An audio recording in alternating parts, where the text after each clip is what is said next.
All right, so let's talk about this price increase for games, specifically how we're going from $60 games to $70 games now that Sony has kind of set that mark.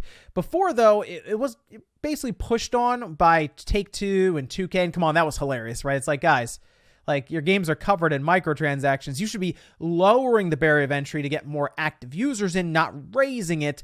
At least Sony, what they do is they make high quality games that are single player experiences, and then they'll add on more value later on, like what we're seeing with Ghost of Tsushima, which is one of my favorite games of the year. They're just adding in a whole multiplayer element. And as much time as I spent with Ghost of Tsushima, I probably would have spent $70 on that. There is some risk, of course, involved when you buy a game. But looking back on that, I spent so much time with it. Yeah, I probably would have been fine with that, right? And that kind of brings us to this right here. This is something put up by Push Square, and it's gamers will happily pay $70 for PS5 games, argues analyst. Now, this is from Matt Piscatella, who is, of course, over with MPD and all of that, has some good tweets that he puts out, kind of analyzing the market, and also presents a lot of the MPD information. So he is very plugged in when it comes to the overall economics of games and how things would work going forward with $70 as the baseline price, and then we'll get sales from there, or we'll mark down depending on how much content is there. For example, Spider-Man Miles Morales will be $50, which tells me that normally would have been a $40 game, right? Kind of like Lost Legacy, but because we are at the $70 mark, it drops down instead to $50. Now he says you do pay a premium, and you have been paying a premium for years to play a game on day one. This is not different. If companies want to make the case that they're doing it because of X, Y, or Z, I guess you could try to make that case, but when you look at the financial statements or the earnings reports, you can argue the other side. The market demand is the market demand. And so the idea here is, of course, people want new video games when they come out, and it's this big franchise, and it's this amazing sequel, like, for example, the next God of War, or the next Breath of the Wild 2 coming up. A lot of people probably would sit down and go, you know what? I'll pay $70 for Breath of the Wild 2 because Breath of the Wild 1 was fantastic, right? I spent hundreds of hours in that game. I feel like I'd get my money's worth for $70. That's what it comes down to, really, is the market demand saying, oh, we can raise this price and still probably sell the same amount of units and make more money. So businesses, of course, will go, oh, let's do that. Matt does bring up a good point here, saying game prices have stayed the same since 2005 when Call of Duty 2 first went to $59.99 on Xbox 360, and we've basically stayed there ever since. Now, a lot of people will say a rise in base prices for the higher tier premium games is needed to offset development costs, inflation, or whatever, and all those arguments seem to fall flat. So my issue with the jump in pricing isn't with every game. Like, I genuinely think that some games are worth $70. Probably even more than that. I just mentioned Breath of the Wild. Yeah, I spent a lot of time in Breath of the Wild. I'd look back at that and I'd be like, you know what? I got 100 hours in that game. Sure, I would have spent 70 or 80 bucks on that. And then to go a little further, Dragon Quest 11. I spent a lot of time in Dragon Quest 11. It took like 60 hours just to get through the initial story. And then there's so much more after that. Yeah, I probably would have spent, 70, 80 bucks on that. And a lot of times they'll have collector's editions and stuff where you can do that if you want. But when you get games that have not actually been $60 for a while, whether it's DLC being tacked on or it's microtransactions being added like crazy. We just talked about 2K. Like, really, does 2K really need to have a $70 basketball game every single year when you can buy in-game currency to get your haircut and it's a whole grind otherwise? They make a ton of money off microtransactions or any of the other little things they do with DLC and these premium digital deluxe versions and all of this stuff.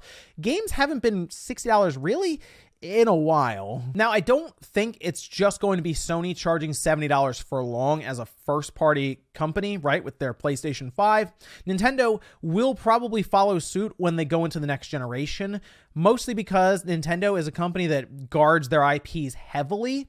And one of Sony's arguments was, we believe that our games are worth more, essentially, or a premium IP. You think Nintendo's going to take that? No. They're going to say, well, ours are worth $70. Next generation, we're kicking up to $70.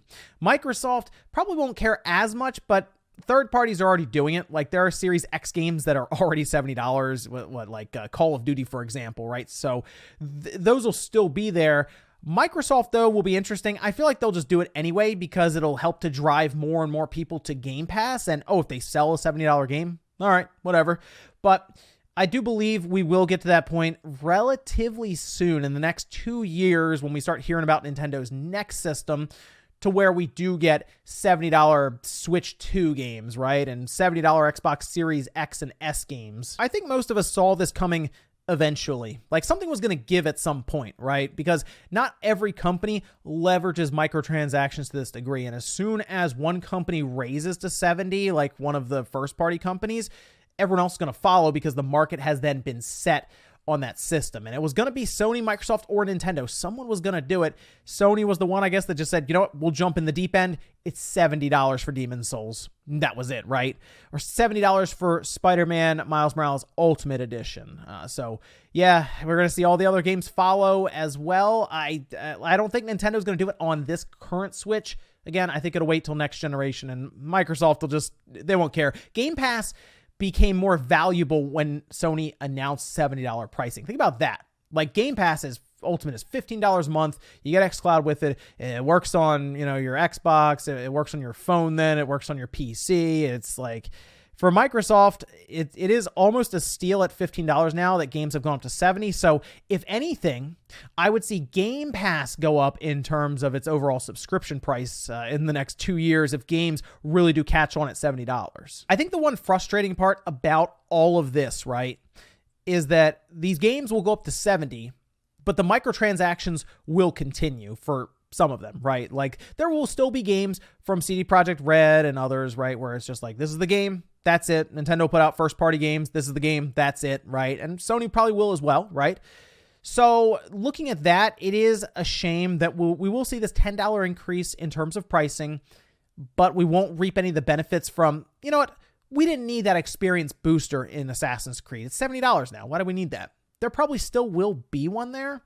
And then, of course, Ubisoft will have 8 different currencies in some of their games. EA will still have their FIFA Ultimate Team. While it's $10 more for the game, they just make substantially more outside of that initial purchase price. So that's why it's such a head scratcher for them not to try to lower the barrier of entry when their focus should be monthly active users in the games where they sell all of these crazy currencies to people for real money. But here's what I want to ask you guys. If you go to the store and you see a $70 game on the store shelf, normally it was like $60 before, will you step back and hesitate a little bit and be like, well, it's $10 more now. Maybe I should just double check to make sure this is the exact game that I want, and double check on reviews, see if there's gameplay. Will you go research a little more? Like, for example, I picked up Mafia Definitive Edition on Friday, and I remember this game from like 2003. It was like on the original Xbox, I think. It was a long time ago, right? And I'm going off of like my memory a bit. And, we've seen some screenshots.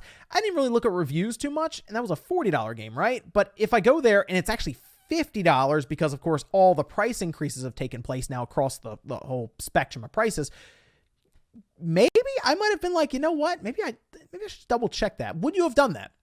Like, we're going to see these games coming out at $70, brand new IP. There might be some hesitation now just because games are a little more expensive. But let me know what you guys think about this one down below. With the price increase seemingly set, and I'm telling you, everyone's going to follow now. We're already seeing EA and Activision and Ubisoft. All these companies will be following now going into next generation. And then Nintendo, when they bring out their next system, they'll jump to 70 as well, because again, their IPs to them are worth more than everyone else's IPs. So there you go. Thanks guys for watching. Make sure you like the video if you enjoyed it, dislike it if not, and I'll see you next time.